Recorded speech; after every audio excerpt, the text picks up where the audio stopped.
मैं आपसे एक पर्सनल सवाल पूछना चाहता हूँ कि ये ज्योतिष क्या है और शनि और राहु से लोग इतना डरते क्यों हैं?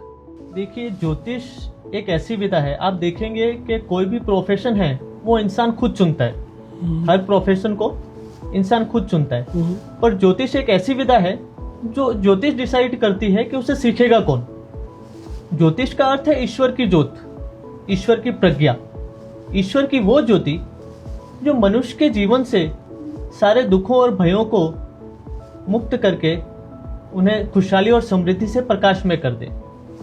पर दुर्भाग्य की बात है कि इन्हें सीखने वालों ने भय दिखाकर राज किया और लोगों के जीवन को अंधकार में ढकेल दिया। पहले मंगल से डराते थे पैरासर वाले, लाल किताब ने बुध से डराया, फिर शनि से डराने लगे, अब राहु से डराते हैं। अब शनिदेव को पता ही नहीं कि उनकी वजह से इतना बड़ा स्कैम चल रहा है।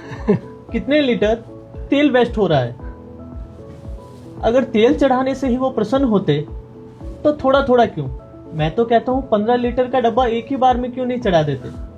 वो भी खुश, उनके भी स्विमिंग पूल का बंदोबस्त हो जाए और आप भी मस्त। जो इतने सालों से कचरा भरा है, यहाँ जंग लगी है, वो हटाने की कोशिश कर रहा हूँ। अब पीटा तो हनुमान जी ने था शनिदेव को, और उपचार भी उसी समय कर दिया था, पर रिकवरी आप सारे भारत से करवा रहे हैं जैसे जख्म अभी तक भरे ही नहीं। मुझे लगता है बहुत ज्ञानी एस्ट्रोलॉजर रहे होंगे जिन्होंने ये परंपरा चलाई, या फिर उनके पास तेल नहीं होगा तो सोचा होगा हफ्ते भर का जुगाड़ हो जाए। ये तो सिर्फ एक एग्जाम्पल है, ऐसे कई मिथ्य है ज्योतिष में जिन्हें मैं हटाना चाहता हूँ। एक्चुअली एस्ट्रोलॉजी में लोगों को बहुत भ्रमित किया जाता है, उन्हें बहुत घुमाया जाता है इन 9 प्लैनेट्स के चक्कर में, और सारी जिंदगी वो इन्हीं प्लैनेट्स के चक्कर में घूमता रहता है। कभी कहते हैं मंगल खराब है, कभी शनि, कभी सूर्य, कभी बुध, और कुछ समझ ना आए तो आपका राहु खराब है, क्योंकि अनएक्सपेक्टेड प्रॉब्लम राहु देता है।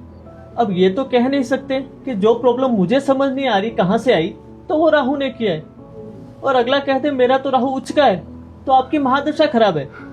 आपके साथ जो भी अभी हो रहा है वो आपकी महादशा के कारण हो रहा है, इसके उपाय कर लीजिए, सब ठीक हो जाएगा। मैं डेफिनेटली कह सकता हूं कुछ ठीक नहीं होगा, क्योंकि अधूरा ज्ञान बहुत खतरनाक होता है और पीड़ा का कारण ही अज्ञानता है। इसलिए मैं कहता हूं मानो मत जानो। आपको कुछ खरीदना होता है तो भी आप सोच विचार कर खरीदते हो। कोई मटका लेना होता है तो आप उसे बजाकर चेक करते हो, पानी डालकर चेक करते हो। पर जब कोई एस्ट्रोलॉजर चुनना होता है तो आप आंख बंद करके क्यों चुन लेते हो? आप क्यों नहीं पूछते उससे कि उसने क्या क्या सीखा है, मीन्स कौन से कोर्स किए हैं, कितने सालों का एक्सपीरियंस है, क्या क्या पढ़ा है उसने, खुद की क्या रिसर्च है। बिना कुछ जाने आप अपनी जिंदगी की डोर उसके हाथ में दे देते हो, ये कहाँ तक सही है? Just think about it.